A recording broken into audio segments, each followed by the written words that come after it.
force. I don't think any American, left, right, straight, gay, believer, atheist, believes that less diversity, less voices, more intolerance is better. I don't think anybody thinks that that's what they had in mind when they came up with Excelsior. I'm disturbed because I have 200 employees in New York. And let me tell you, Governor, who we are. It was the day after 9/11. Dust was still in the air, smoke at Ground Zero.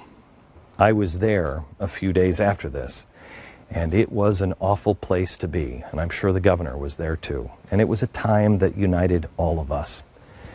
The day after, it was 9/12. A day when we were amazing to each other, and parties didn't matter anymore. When we were John Doe. A woman and her spouse left their apartment. It overlooked Ground Zero. And they didn't know what to do. Everything was closed. Everything was utter chaos and covered in ash. It was awful.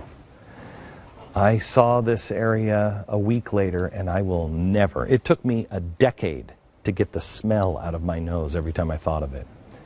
It reeked of death. So here these two are. They're walking down the street, and they go into a restaurant, and they're sitting in this restaurant, and they look out the window, and they see this woman covered in ash, and she is distraught and disoriented, and she's talking to herself, and she has wrapped this flag around her like a shawl. And they see her coming, and they immediately get up and leave the restaurant and say, "We'll be right back." And they go out and they comfort this woman. She was sitting on the sidewalk, and she was absolutely incoherent, and they couldn't console her for quite some time. They talked to her about anything, and they talked to her about this flag. And she said, "I was down at Ground Zero, and it was in the rubble.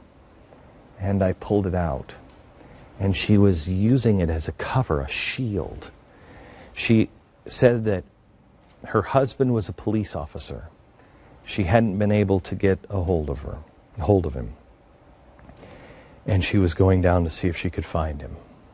She walked across the bridge. It was clear that the odds were not in her favor at the time. Well, they calmed her down, and she stood up, and she said, "I have to go home." They asked if they could help her, go with her, and they wouldn't happen. And she was grateful for the Good Samaritans, for they would provide a shoulder to cry on. As they started to part, she took this flag off of her shoulders, and she gave it to this couple. They returned home, and they put that flag on display for everyone to see right outside their window overlooking Ground Zero. A few years later, they joined something we started called the 9/12 Project. And they tried and tried and tried to get this flag to me, because they said the flag didn't belong to me. It belonged to America. It belonged to anybody who understood who we really were on 9/12. It belonged to everybody that understood that we need to come together. And we need to come together not just after an awful tragedy. I share this story for two reasons. One, this is who we are. We're people that live side by side, and we help each other when we're in trouble. We don't wait for FEMA, and we don't wait for the Republicans or the Democrats. We just do it because it's right. But the other reason I wanted to share this is the one detail of the story that I left out. The members of the 9/12 Project, that couple that was looking for a flag, two conservatives. They are strong on the Constitution and the right to life and everything else. But they're also two lesbians,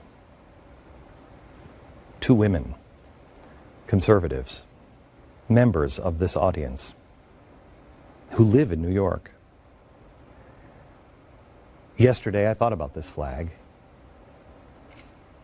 As I thought about the governor's statements, I thought, boy, Governor, do you believe they have a place in your state?